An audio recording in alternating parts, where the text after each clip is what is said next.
السلام علیکم محترم ناظرین، میں عظیم احمد عباس QK اسپیڈ نیوز میں آپ کا خیر مقدم کرتا ہوں۔ اسرائیلی وزیراعظم نے فوج کو غزہ پر دوبارہ حملہ شروع کرنے کا حکم دے دیا ہے۔ دوسری جانب مقبوضہ مغربی کنارے میں اسرائیلی کارروائی کے دوران 3 فلسطینی شہید ہو گئے۔ اسرائیلی فوج کا دعویٰ ہے کہ یہ افراد مزاحمت کار تھے، تاہم آزاد ذرائع سے اس کی تصدیق نہیں ہو سکی۔ خطے میں ایک بار پھر کشیدگی بڑھنے کے آثار نمایاں ہیں۔ کینیا کے علاقے کوالے میں سیاحوں کو لے جانے والا چھوٹا طیارہ گر کر تباہ ہو گیا۔ حادثے میں طیارے کے پائلٹ سمیت تمام 12 افراد ہلاک ہو گئے۔ طیارہ ممباسا ایئر سروس کا تھا جو مسائی مارا سفاری ریزرو جا رہا تھا۔ تحقیقات جاری ہے۔ ابتدائی اطلاعات کے مطابق ممکنہ فنی خرابی یا خراب موسم حادثے کی وجہ ہو سکتی ہے۔ نیپال کے علاقے میں برفباری کے باعث پھنسے ہوئے 750 غیر ملکی سیاحوں کو پولیس فورس نے بحفاظت نکال لیا۔ ترجمان کے مطابق مزید 50 سیاحوں کو تیلچو بیس کیمپ میں محفوظ رکھا گیا ہے۔ دوسری جانب لینڈ سلائیڈنگ میں دبنے والے ایک مقامی ٹورسٹ گائیڈ کو بھی زندہ بچا لیا گیا۔ حکام کا کہنا ہے کہ ہمالیہ کے دشوار گزار علاقوں میں ریسکیو آپریشن تیزی سے جاری ہیں۔ خطرناک کیٹیگری 5 سمندری طوفان میلیسا نے مغربی جمائکا میں تباہی مچا دی ہے۔ لینڈ سلائیڈنگ کے بعد سڑکیں اور پل پانی میں ڈوب گئے ہیں، جبکہ جزیرے کے بیشتر حصوں میں انٹرنیٹ سروس متاثر ہے۔ اقوام متحدہ نے اسے صدی کا طوفان قرار دیا ہے اور جمائکا کے وزیر اعظم نے خبردار کیا ہے کہ طوفان تباہ کن نقصان پہنچائے گا۔ اب تک جمائکا، ہیٹی اور ڈومینیکن ریپبلک میں مجموعی طور پر 7 ہلاکتوں کی تصدیق ہوئی ہے۔ ادھر کیوبا میں خطرے کے پیش نظر 1,68,000 سے زائد افراد کو محفوظ مقامات پر منتقل کر دیا گیا ہے، جہاں منگل کی رات سے بدھ کی صبح تک طوفان کی شدید جھکڑ اور بارش متوقع ہے۔ ترکیہ کے مغربی علاقے میں 6.1 شدت کے زلزلے نے خوف و ہراس پھیلا دیا ہے۔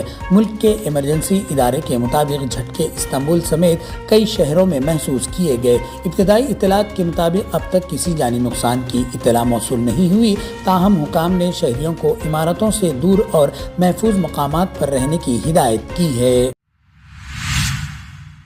دہلی کے اندرا گاندھی انٹرنیشنل ایئرپورٹ کے ٹرمینل 3 کے قریب ایئر انڈیا کی بس میں اچانک آگ بھڑک اٹھی۔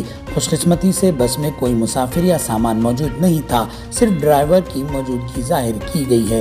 تاہم فائر بریگیڈ کے تاخیر سے پہنچنے پر سوالات اٹھ رہے ہیں، کیونکہ بس کچھ دیر تک جلتی رہی، جس سے ایئرپورٹ کی ایمرجنسی تیاریوں کی قلعی کھل گئی۔ آگ پر بعد میں قابو پا لیا گیا۔ واقعے کی تحقیقات جاری ہے۔ دہلی میں انتہائی متوقع مصنوعی بارش کا تجربہ تاحال کوئی واضح نتیجہ نہیں دے سکا۔ ماحولیات کے وزیر منجندر سنگھ سرسا کے مطابق منگل کو کیے گئے کلاؤڈ سینڈنگ ٹرائلز میں فضا میں نمی کی مقدار معمول سے کہیں کم، یعنی صرف 10 اور 15% تھی۔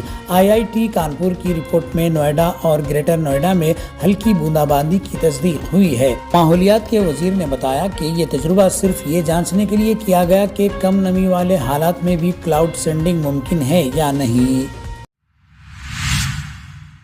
محکمہ موسمیات کے مطابق سائیکلون مونتھا کا لینڈ فال عمل شروع ہو گیا ہے، جو آندھرا پردیش کے ساحل کاکیناڈا کے قریب مچھلی پٹنم اور کالنگا پٹنم کے درمیان سے گزرے گا۔ طوفان کی شدت شدید درجے کی ہے، جس کے دوران ہواؤں کی رفتار 90 سے 100 کلومیٹر فی گھنٹے تک رہے گی، جبکہ جھکڑ 110 کلومیٹر فی گھنٹے تک چلنے کا امکان ہے۔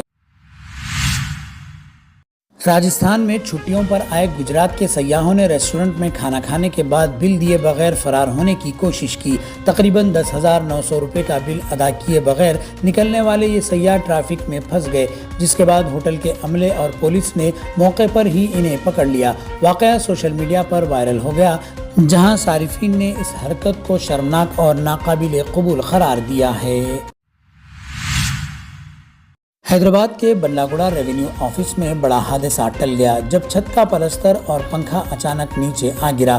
ملازمین بال بال بچ گئے، مگر عمارت کی خستہ حالی نے انتظامیہ کی غفلت کو بے نقاب کر دیا۔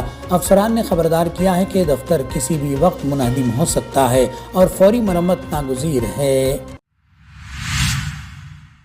حیدرآباد کے قدیم بم رکن الدولہ تالاب کی خوبصورتی ایک بار پھر لوٹ آئی ہے۔ کبھی گندگی، نالوں اور تجاوزات میں گھرا یہ تاریخی تالاب اب اپنی اصل شان میں بحال ہونے جا رہا ہے۔